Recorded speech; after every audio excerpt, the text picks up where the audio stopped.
today, we're interviewing you based upon your current, can we call it a mission? I would think we might be able to call it a mission church in Eustis, Well, Florida. we are a parish, but we're a parish with reduced financial circumstances. And so we appreciate all the help that we can get. Sure. So, and really every parish ought to be a mission. So, well, if even my church at 38 years thinks like a mission.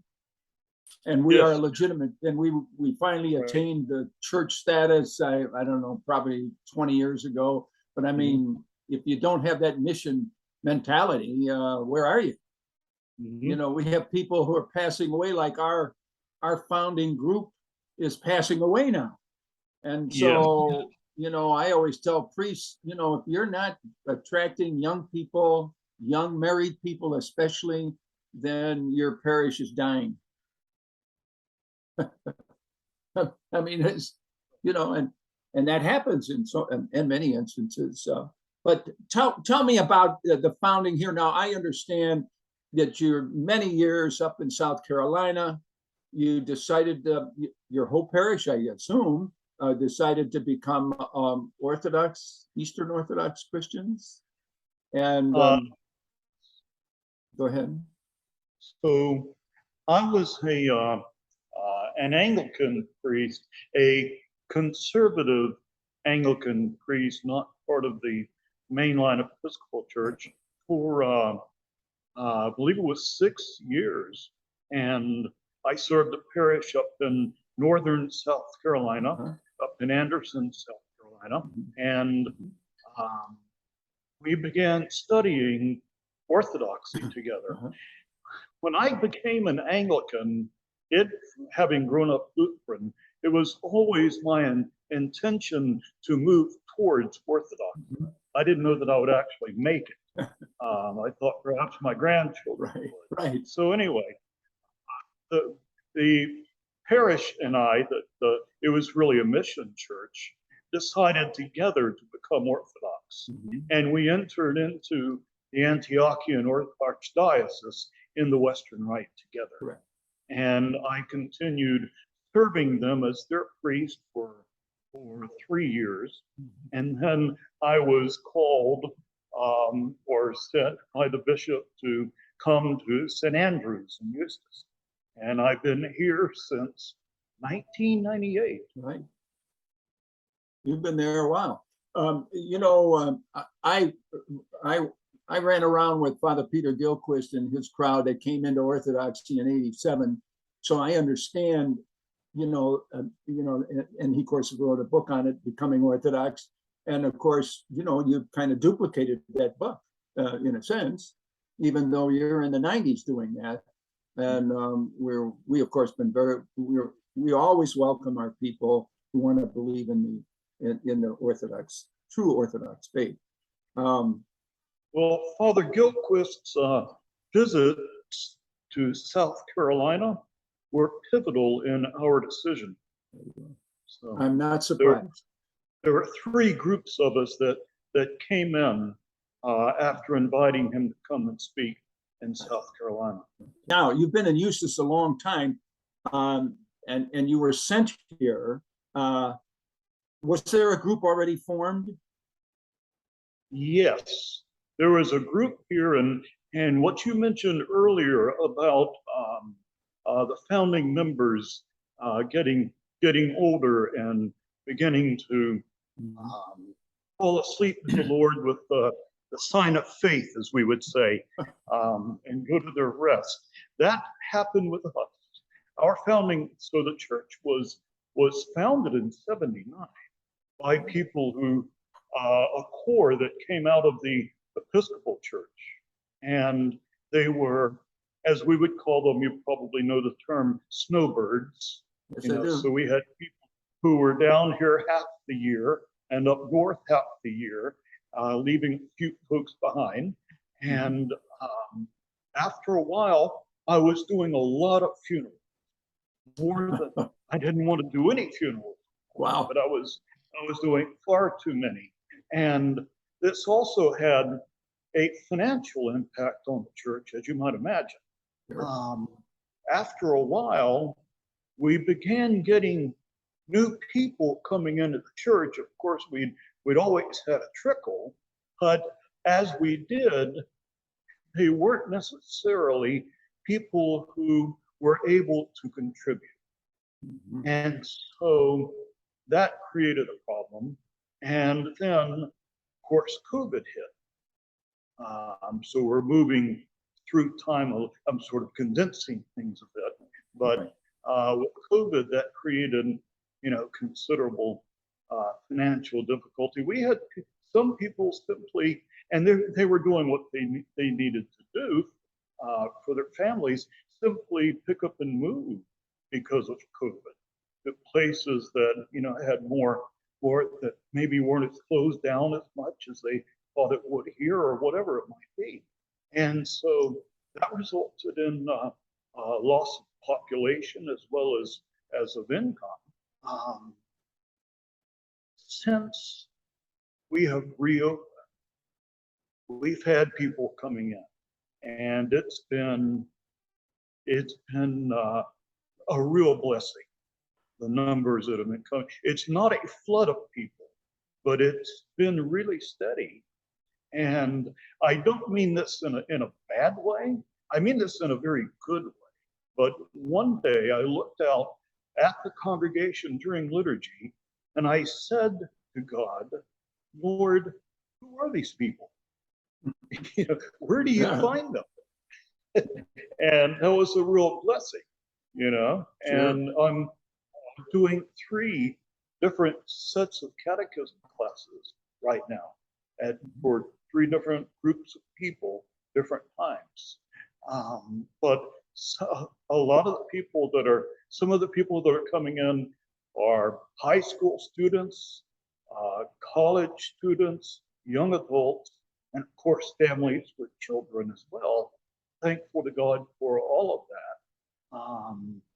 But we're still having to rebuild financially, so it's still difficult. You're doing a lot on YouTube. I like what you do on YouTube. I thought that was very, very good stuff. That's far better than any of the others. And I know you're using it to the hilt, so that's good. Well, I'm grateful to God that we have people who are bringing in friends and family members, and that's really good to see. Yeah, so that's I'm thinking today. I kind of feel like when I baptize or chrismate somebody, and then they stand as sponsor for someone else who comes in the next catechism class. It's kind of like I'm being a grandfather when I, bring them in. Yeah. Now, on a typical Sunday, how many adults do you get in your liturgy? What would you say? What's an average?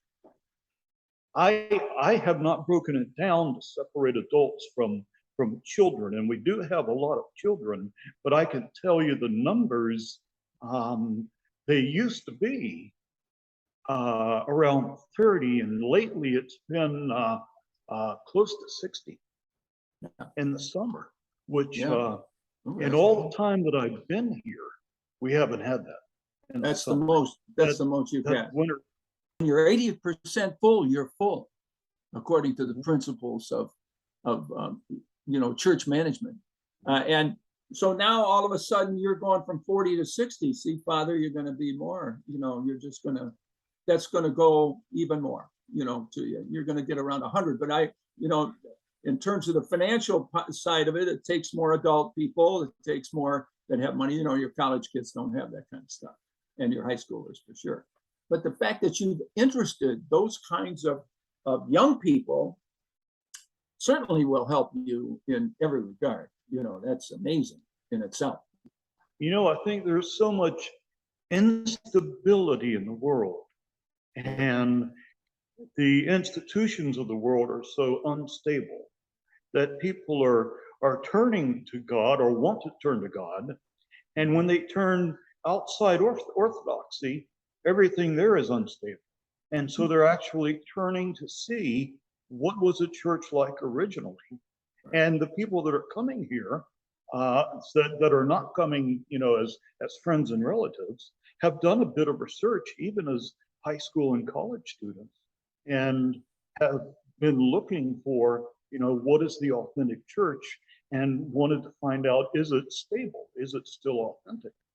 And that's what Father Peter's group decided to do in their book. They looked at they said, does this church in the book of Acts exist anymore? Does it? They found that it did. They found that it was us.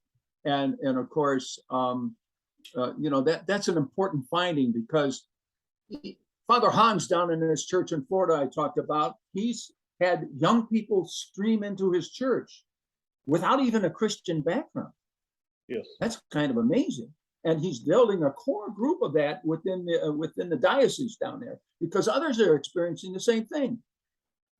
Now, that the Holy Spirit works in very, very different ways, but I think my point is that if you're looking for the truth, this young group, by the way, lacks a father image.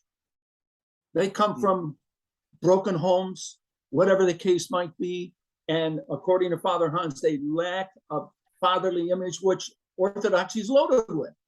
The father is the key, and in families where we find in families that retain their children in the faith, the father is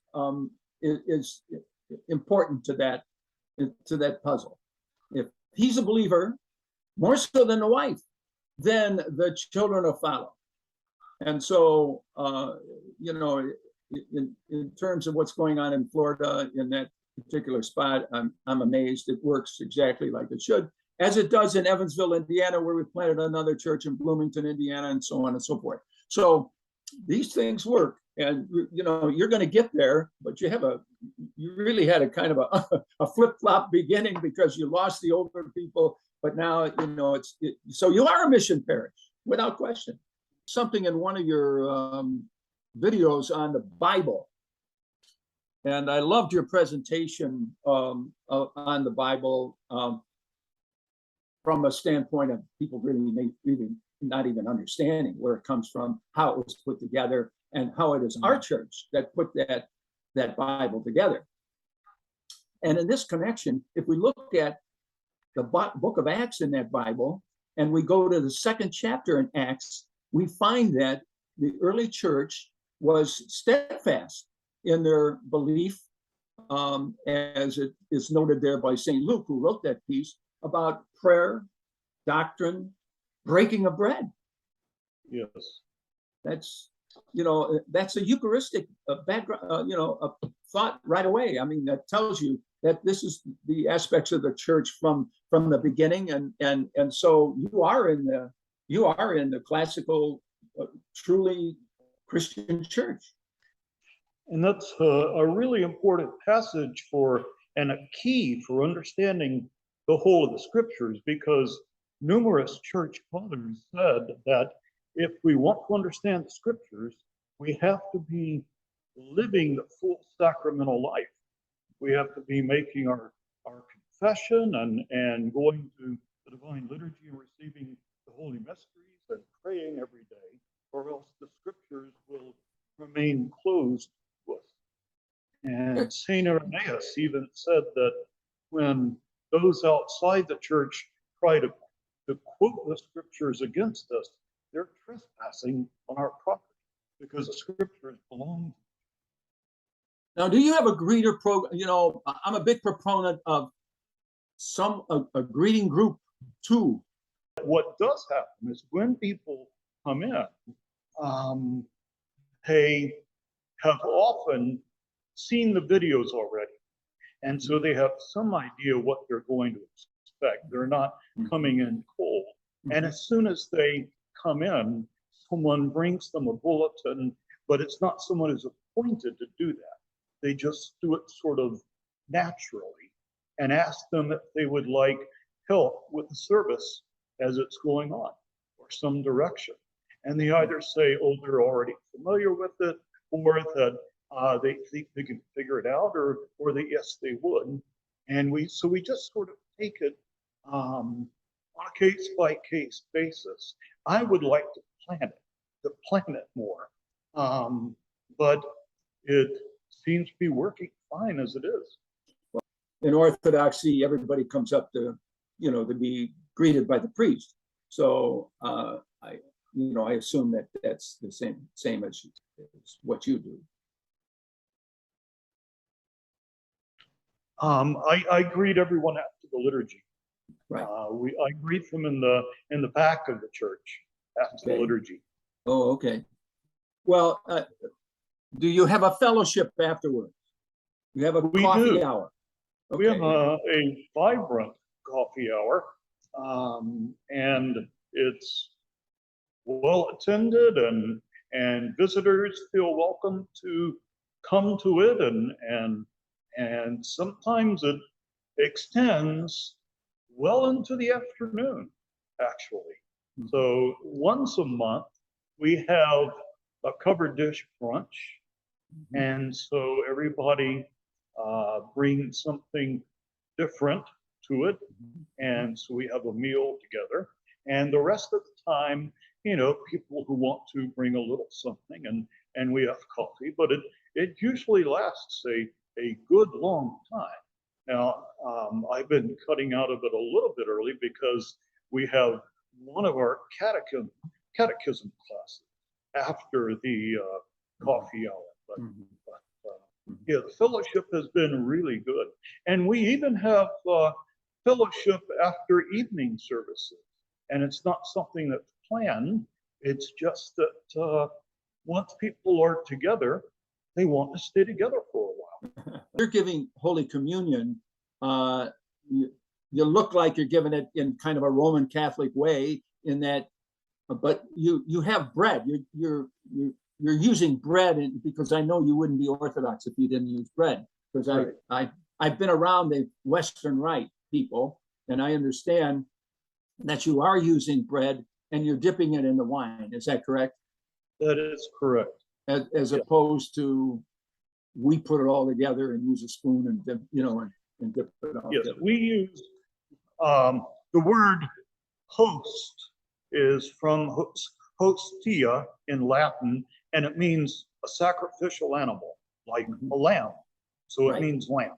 That's right. Okay, so hostia, when we say, the host for communion, that means the lamb.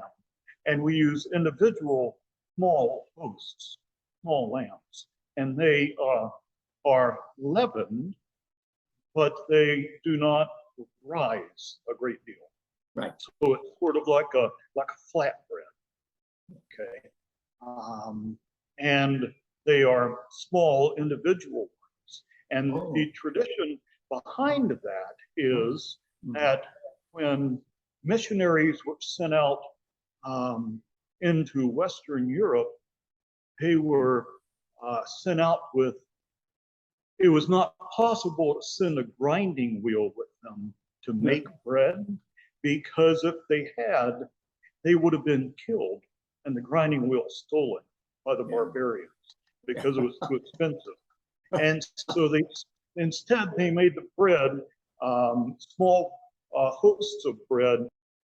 Really pleased to tell the story of St. Andrew Parish in Dunlop, and Father Cassian Dunlop and his parish is basically a mission parish down there in Eustis, Florida, which is close to Orlando, which is a thriving community. And he's experiencing a lot of young people coming, even high school young people coming in. And that's a very good sign that this parish will succeed.